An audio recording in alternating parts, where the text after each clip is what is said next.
Hello everyone, it's been a while since I recorded a video and I probably look a bit different. So I'm going to be getting into that right now and why I haven't recorded for a while.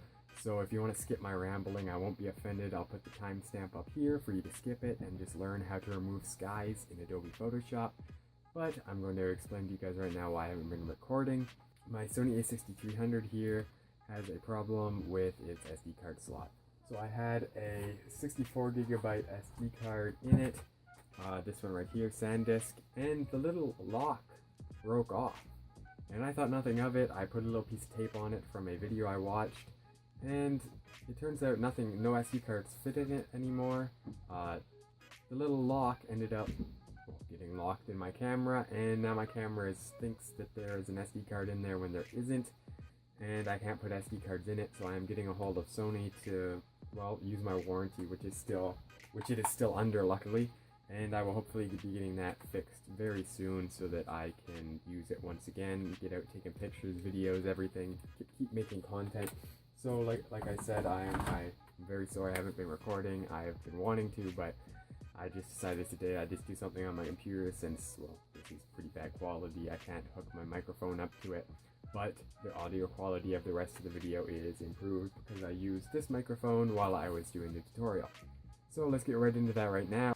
Okay, so I'm in Photoshop here. This is the picture that I just did to show you guys what you can expect from doing this. Now this is with both the sky removed and the reflection in place for that sky. So I'm going to show you how to do the sky first because that's a lot simpler, and I'm sure that's what a lot of people will be doing. And for anyone who wants to get into the more advanced removal of the water to look like the sky, I'll show you how to do that afterwards. So what you're going to want to do is open both of the photos. So this is the one that I'm going to take the sky from. And this one over here is the one that I'm going to put the sky into. So I'm going to replace the sky on this. So what you're going to want to start by doing is just getting the sky from this one. So I'm just going to choose the rectangle marquee tool here and just bring it down to about the tree line there. And I'm going to press Control C on my Windows computer or Command C on a Mac. And then I'm going to press Control V over here to paste it down on the other picture. So now I'm just going to slide it up to where it would be normally, so the tree line's about there, so I'm going to bring it a tiny bit down just so these trees don't show up. Now I'm just going to press the little check here, and I'm going to drag it under the other layer. So it's disappeared now. Now the magic part, right click on your layer, your original picture that you want to remove the sky from, go up here to blending options. Now you can also go into this by double clicking on your layer. This is once it's unlocked, so you have to make sure your layer is unlocked, which mine already was. And you're going to go down here to blend if. So if we choose blue, it's going to get rid of the most luminant blue first. So if we bring it down, you can see the sky is obviously the brightest, so it starts to disappear. And next, the water, which I will get to next. But for now, I'm just going to show you to get rid of this for now to keep it there. You can choose the marquee tool again or the lasso tool, whatever you want. And you're just going to select the area that you know you're going to keep. So I might actually do that again, up a bit higher. I might just bring it down there to about there. And now if we press Control C, Control V, you can see that it's back. We can just chuck that under everything, so then no matter how much we remove, the bottom or the land is always still there. So now we can just get it to the point where we like it, just enough that the trees are starting to go away, but not too much. So I'd say right about there looks pretty good. So if we zoom in, there's a few spots where you could fix. It was kind of a bad day for this as it was kind of dark over here, so the darks of the sky are kind of blending in with these trees. There's not very many shadows left over there, so you can't really see them. But for the most part, that is how you do a simple sky removal with the blend if in Adobe Photoshop. So just as simple as that, double click on your layer, come over to blend if, bring it down until you are happy with it. Copy and paste the land if it starts to disappear too much, and you're pretty much good to go from there. Just put the new sky behind it, and there it is. So that looks pretty good already. Oh, sorry, that was kind of scary. I was good to turn down my volume. But anyways, yeah, so other than the part with the reflection here, say you didn't have a picture with a reflection, you'd be done at this point. So I hope you guys enjoyed that. I am now going to show you how to do it with the water if you were lucky enough to get a picture like this on a still day with a reflection. But if you just wanted to remove the sky, that's how you do it. So let's get right into the second part of this. Okay, so now to get rid of the water, I want to make it reflect the sky that we have now in here. So what I'm going to start by doing is clicking on our layer, and I'm going to duplicate our layer of the original picture. And on this one, I am just going to erase everything, but I'm going to bring up the blend if as well, sorry. So bring that up so that it's like that, and then just erase the sky once again, but do not erase the trees.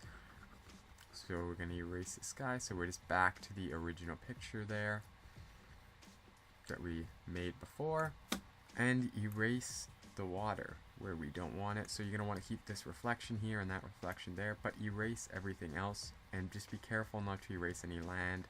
That's what this whole point is, just to make sure that this doesn't get blended away when we bring down the blend if. So as you can see here and there, that's just like the land. That's all that should be there. And now on this one, we can bring this down even more on the original to there. And we can bring down this. And as you can see, now there is a big hole there. So once we got rid of this duplicated layer that we had to keep the water before, when we weren't removing the water just to remove the sky, we can now turn that off. You don't need it anymore. And what you can do is go to your sky and just duplicate that layer. Bring it up to the top so we can see it. And what we're going to have to do is press Edit, Transform, and flip horizontally. And now we can drag this down so that it is a reflection. Bring it up so that that will be behind your land. And then just press the check and drag it under. So drag it down to here.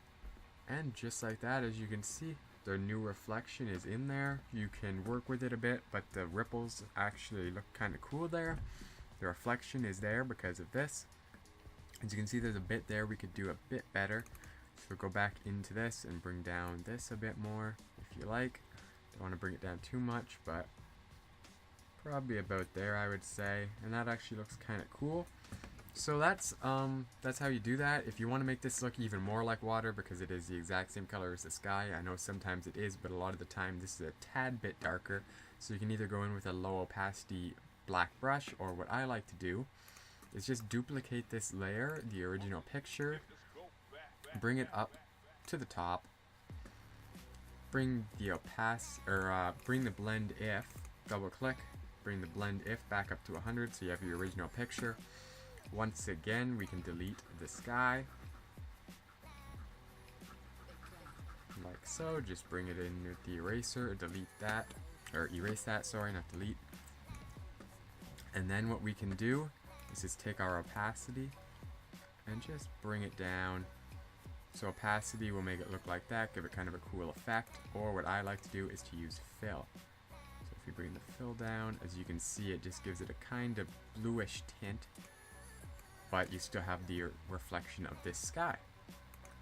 So that's pretty much how I do sky replacements, guys. As you can see, it turns out pretty well. There's a few things that you can just go in after, just get rid of the extra blue here and there where you have erased. But for the most part, that is how I do my sky replacements, and I think they are that's pretty fast for doing a whole sky replacement like this and water. So that's how I do it, guys. I hope you guys enjoyed that. I hope this helps you out. Like I said before, I know some people say this is cheating, but really, if you took both the pictures, why you can't change the weather. If you wanna put a picture, two pictures together, make a better picture. As long as they're all your pictures, you can do whatever you want with them. So yeah, I really like doing this, and it gives a cool effect. I know it's not perfect, but that was the time versus effort here is pretty good, and you can go in here afterwards with an eraser and just get a little wee one, little soft brush, and just erase anything that you need to make it look even better.